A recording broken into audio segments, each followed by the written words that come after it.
Hey everybody, Boss here. Beth at REDRUM Records put out a soundtrack tag, vinyl soundtrack tag number 2. I didn't do the number 1, so but I am here. I'm gonna do the number 2. So she put out a bunch of questions for us to answer. Now I'm a huge soundtrack freak, basically. I probably can't see behind me, but I have like 7 shelves of soundtracks behind me. But I have a lot of soundtracks, and I want to go ahead and answer Beth's questions. So the first one is it's going to be a lot. So how to think really hard. Look at the circles under my eyes. I haven't slept in weeks. So here was her question. Oldest year-wise in your collection of a soundtrack, or a soundtrack oldest year-wise in your collection. So I did go through a lot of the soundtracks. I was trying to figure this out, and so I think it's going to be Wizard of Oz. Okay. Now it's very interesting about the Wizard of Oz, and I'm going to refer to my notes here, that the movie, okay, was actually released in August of 1939, okay? But the soundtrack wasn't released until August of 1956. So, but this version here that I'm holding, which is a very common version, this one here was released in 1968. So, but the movie was released in 1939, actually in August of 1939. However, I already thought about this, and I decided that that might not be the actual youngest or the oldest soundtrack in my collection. So what I have here, and I have my trusty box here full with all the records I'm going to show you. What I have here is a single. This is Forbidden Planet by David Rose and his orchestra. Now, Forbidden Planet was actually released in March of 1956, okay? So, and they released this single here in July of 1956. This is Forbidden Planet by David Rose. And this soundtrack, remember, she said the oldest soundtrack, right? So this one was actually released originally in August of 1956. Even though this copy was released in 1968, the soundtrack was released in 1956. So technically, this came out a couple months earlier than The Wizard of Oz did. So this makes this the oldest, at least the oldest, song off a soundtrack I have in my collection. What's also interesting about this particular record is that this version, David Rose's version, was originally going to appear in the movie, and he ended up not even putting it in the movie. It wasn't even in the movie. But here it is on a record, Forbidden Planet. So this one here is the oldest single. It came out in July of 1956. But if you're going by LP, this one came out in August of 1956. That's that out of the way. Let's go on to number 2.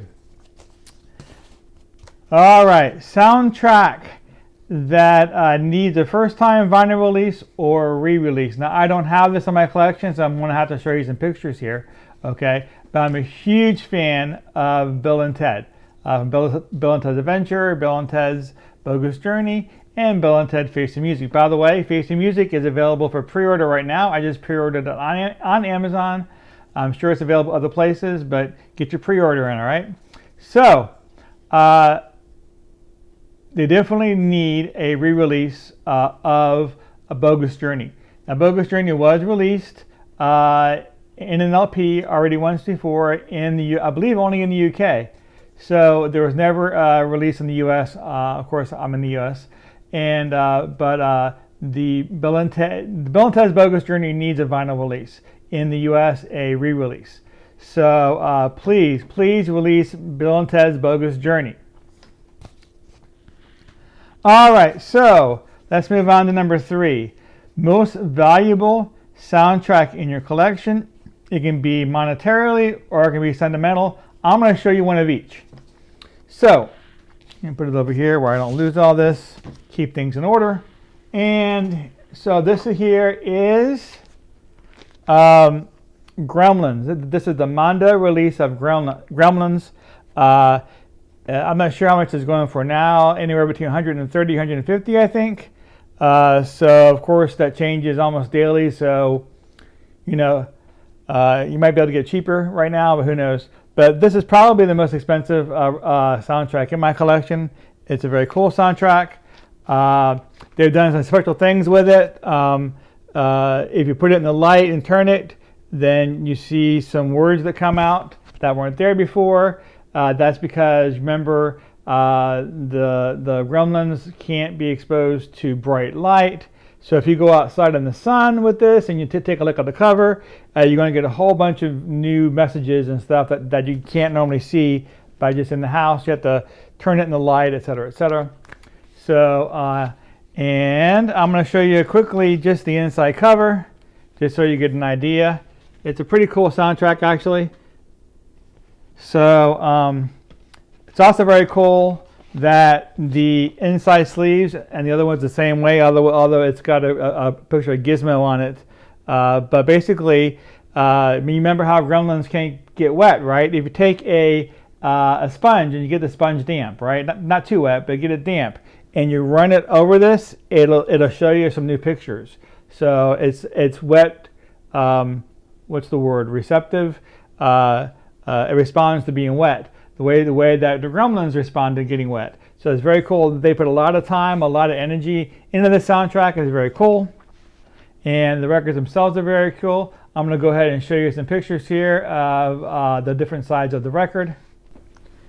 And lastly, I'm going to go ahead and just show you the back. It's got a very cute picture of Gizmo, even though he's not very happy. He's being strung up by the Christmas lights.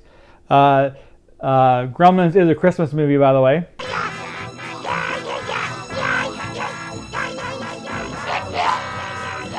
So yeah, so Gremlins is probably the most expensive record in my collection.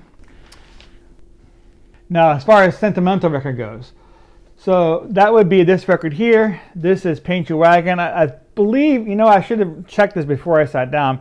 I believe Paint Your Wagon was released in 1968, 69, somewhere around there. This is my dad's copy of this record. I have another copy that I purchased that was actually still sealed about 3 or 4 years ago. But this is my dad's copy. He's had it since my entire life, basically. And so my dad passed away a year and a half ago. Matter of fact, the next day after he passed away, I was dealing with the emotion, and it came out, and I pulled this out and I played it. And it was pretty, it was pretty emotional for me. But this is also the only record. So this is my dad's copy. This is the only record that I remember my dad owning ever. My mom had a lot of records growing up, and I get all this vinyl stuff from my mom. Okay, so she was into vinyl. But I carry the torch, right? But my dad, he didn't really own any records. He just owned this one. Matter of fact, I think I remember one time actually him playing this record, actually putting it on a turntable, and that's like, I never saw my dad ever put a record on a turntable before. So yeah, definitely would have to be Paint Your Wagon for sentimental reasons. This is my dad's copy. I think if somebody wanted to come in and take all my records and leave me just one, it'll probably be this one. So let's go on to the next question here. So we have 1, 2, and 3 down. Let's go on to number 4. 4. All right. Favorite bargain bin find. Okay, well this is was very surprising to me that I found this in an actual bargain bin. I think a bargain bin is any record that's $5 or a bunch of records $5 and below. I consider that in the bargain bin. This is heavy duty, Doc. This is great.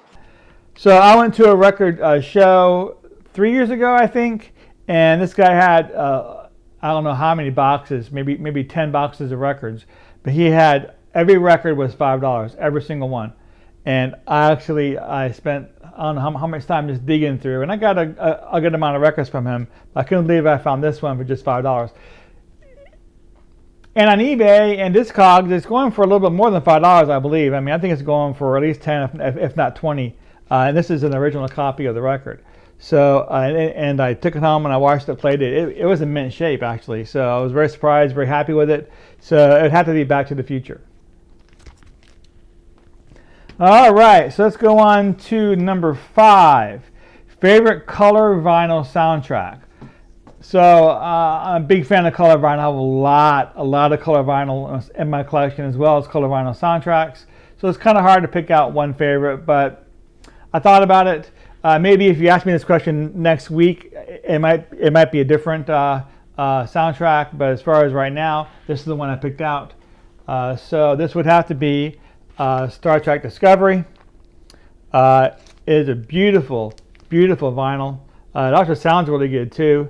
I'm going to go ahead here and show you some images that I took of side 1 and side 2. Let you go ahead and look at that. Side 3 and side 4. And as you can see, the vinyl is just gorgeous. So I'm going to go ahead and show you real quick as well the inside. I mean the cover is great. They did a really good job with the art, and you can see that very, very cool. Very, very cool. So yeah, I'm a huge Star Trek. I mean, I'm a Trekkie. So I remember actually watching Star Trek the original series with my mom back when I was like 3 and 4 years old. So back in the 60s when it was originally on the air. So yeah, I'm a huge Star Trek fan. I have a lot of Star Trek vinyl in my collection as well. But yeah, that's an awesome album. So. All right, so that was number 5, right? 5. So let's go on to number 6. Favorite artwork on a jacket. Okay, again, I have a lot of Mondo does Mondo Tees does such a good job with their soundtracks. Matter of fact, I have a lot. You know, if you're in my channel, if you go back and look at a bunch of my old videos, I have many Mondo soundtracks that I've shown, but right now I try to think about which soundtrack that the artwork I like the most, and yes, it was a Mondo release. It has to be this one right here, and this one is The Fifth Element. I'd like to take a few pictures. The archives. So I mean, they did such an awesome job with the artwork on this. Let me go ahead and take it out. First of all, it's a green vinyl. Okay, so from what I understand, they had this on pre-order, and the pre-order came and went, and the rest they put on the website for sale. And I think they sold out of them in like 5 minutes. And but I got mine on a pre-order. So awesome soundtrack. Yeah, so took it out of plastic so you can get a real good look at it. This is The Fifth Element. This is like one of my top 10 movies, really. I mean, this is an awesome movie. Came with this card as well, and has the Mondo strip, the Obi strip for it. But I mean, this is just very, very. Let me see if I can't talk over here, but yeah, so very, very, very cool as far as the artwork goes, and even in the back shows the I forget the race blasting off from I believe they were in Egypt, I think, and so blasting off, and so yeah, so very, very, very, very cool artwork, very cool soundtrack. Okay, so on to number 7. We have the most underrated composer. Who is the most show a soundtrack of the most underrated composer? So I'm not really huge on composers. I mean, I know a little bit, John Williams and stuff like that, and a few other ones, but I'm just not really big on the names of composers. I'm really not. So that was a little bit of a handicap for me. But I thought about this, and I think I picked somebody out who I think might be an underrated composer. So that would be Stu Phillips. So I have some records here that he did. So this is Battlestar Galactica, I think 1978, I believe, and Buck Rogers, I think also maybe 1979. So Stu Phillips did both of these. I mean, these are awesome soundtracks. I do play these at least once a year, if not twice. You know, I'm a huge sci-fi freak. So yeah, so I really like these. I went to Wikipedia. I looked Stu Phillips up. I mean, he has a fair amount of stuff to his name. A lot of the movies are from early on, like in the 60s or so. Most of those movies I've never heard of. He has some TV shows too to his name, but a lot of those TV shows I've never heard of either. So, you know, he didn't have a whole lot. So, but also, I recently picked up this. So this is Knight Rider.